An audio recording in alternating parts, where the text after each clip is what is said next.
This video is going to be a continuation of my discussion of attitudes and research on attitudes. And one thing about attitudes that is of considerable interest to researchers is whether attitudes actually correspond to our real world behavior. Remember, attitudes have to do with how you feel about something. Well, do your feelings about a particular attitude object, do they predict how you will behave regarding that attitude object? Like your feeling about a particular group of people, does that correspond to how you're going to treat that group of people? Your feeling about behaviors like academic dishonesty, does that actually predict whether you will engage in academic dishonesty? What we find from research is that attitudes are not perfect predictors of behavior. They are essentially separate. You can have a correlation between attitudes and behavior, but they don't necessarily correspond. And so with early research, there was one classic study from the 1930s where they were specifically looking at prejudice and discrimination towards Chinese individuals, all right, because this is a time where they were noticing, hey, the people are not always acting favorably and treating Chinese immigrants, Chinese American families favorably. And so they did a study of hotels and restaurants, and there were two aspects of the study. In one part of the study, they actually had a Chinese couple go to these establishments and seek service. Like, hey, can I eat in your restaurant? Can I get a room in your hotel? And they found that the vast majority of the establishments went ahead and took in the couple as clients. So they said, yes, you can book a room in our hotel. You can eat in our restaurant. Only one in 250 of the establishments actually refused service to the Chinese couple. All right, that's their actual behavior. Well, they also gave them a survey. They gave them a later survey where they asked them about their attitudes towards Chinese customers. And they found that 92% of the establishments said that they would not serve Chinese people. All right, this was a case where they expressed one attitude, but that attitude did not predict their actual behavior. All right, so that is one sort of early example. Now, another example has to do with cheating or academic dishonesty. And this is one of my research areas, so I'm very familiar with a lot of this research. And one of the tricky things about doing research on academic dishonesty is that if you just ask people about how they feel about academic dishonesty, that does not necessarily tell you about whether they will engage in academic dishonesty. Many students will say, of course you shouldn't cheat, you shouldn't plagiarize, I would never, but then they actually do. One tricky thing that I find is that students will go out of their way to convince themselves that they are not cheating or not doing something that's against the honor code at our university, even when it's obvious that they are. I have had situations where I've had students in my office where I'm like, I have to address this. I have definite evidence that you've engaged in academic dishonesty. We have to figure out what's going on here. I have to fill out forms and report you to judicial affairs, and they'll be like, oh no, but I didn't. I'm like, no, but I have the evidence that you did this. And they're like, oh, but that's not. I had no idea I wasn't supposed to do that. I had no idea that counted as academic dishonesty. And I'm like, really? I think it's a lot of having to do with other things we've talked about in other videos, that sort of defensive attribution, that self-serving bias. Like, I personally do not approve of academic dishonesty, so I cannot admit that I engage in it. So I'm going to convince myself that I did not engage in it. I mean, even with obvious things. I'm like, you copied this directly from a website. Oh, I didn't know I wasn't allowed to do that. Like, we talked in class about you're not allowed to do that. Well, I didn't realize I was doing that. Or I did have a student go on social media seeking out old tests from one of my classes to try to get the answer key to my test. I guess they didn't realize I make new ones every time. So they were going around and I just happened to see it. And so I replied and I said, I need to talk to you because this is cheating. You're cheating. And the student was like, but I wasn't cheating. I was just asking people if they had copies of old tests. That's not cheating. I'm like, but what were you planning to use those old tests for? To get an advantage on the test. Rather than learning the material, you were going to memorize answer choices from old tests. That's cheating.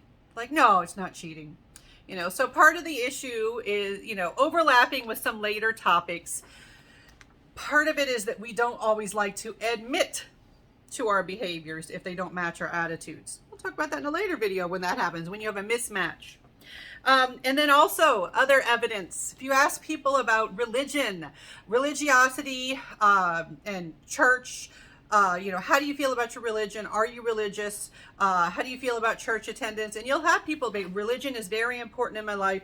Going to church is very important. And I'm using the term church rather than, temple or other word, but these other words would apply.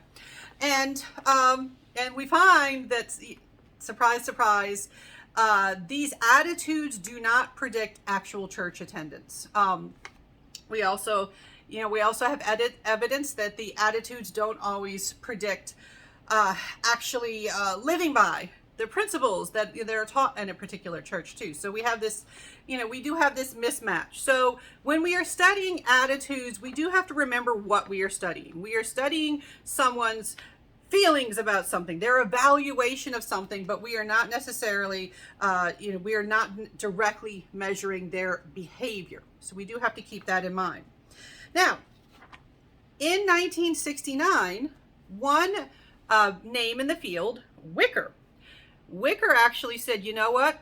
We need to abandon the concept of attitudes altogether. And we're still studying attitudes, so obviously, we didn't totally give it up. We just have to be honest about what we are really studying. Now, other things that have come out of these concerns. We developed this thing called the specificity principle. With the specificity principle, this addresses that when you ask about attitudes and you ask about behavior, there is a certain level of specificity that you can have. Being specific versus general. So if you say something like, how do you feel about academic dishonesty? That's very broad. That's very general. Whereas if you say, okay, picture this. You are in math class and you happen to find an old copy of a test and it's test day, and if you fail this class, you're going to lose your scholarship, and the test happens to be exactly the same as the test that you found a copy of.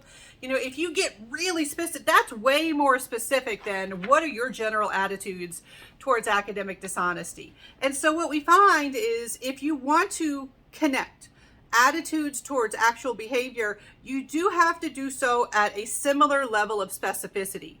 If you want to predict a specific behavior, you have to ask about specific behaviors rather than broad general attitudes. So the link between attitudes and behavior is stronger when measured at the same level of specificity.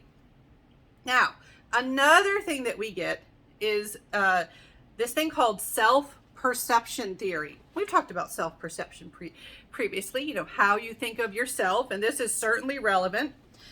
And with self-perception theory, you get this unique idea that actually your actual behavior predicts your attitudes.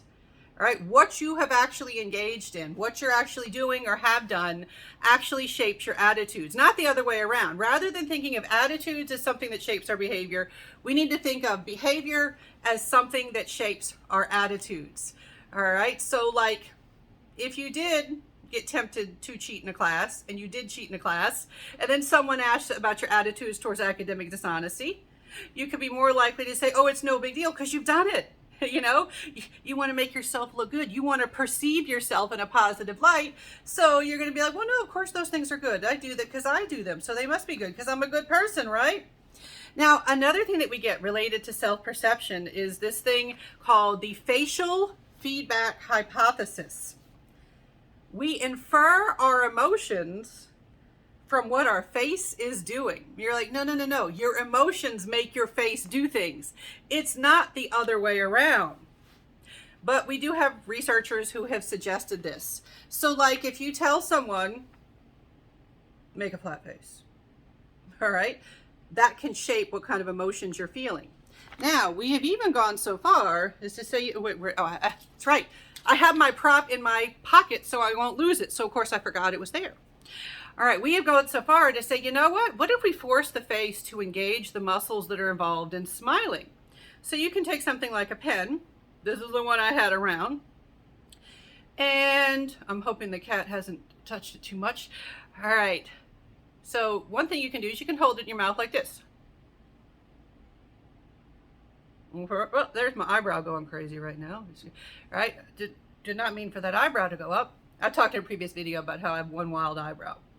All right. So when you do that, when you just hold it with your lips, you are not engaging the muscles that are involved in smiling. But what if you have to hold it with your teeth? All right.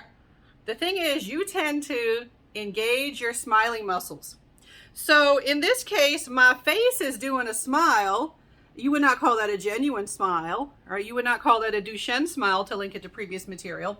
But my face is doing a smile. And so some researchers have said, you know what? When you do that, that can make you feel happy.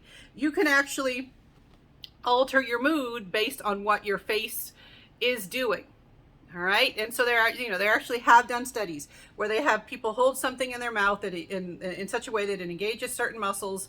And they do have some evidence that the emotion that you report to feel is actually different depending on what your face is doing.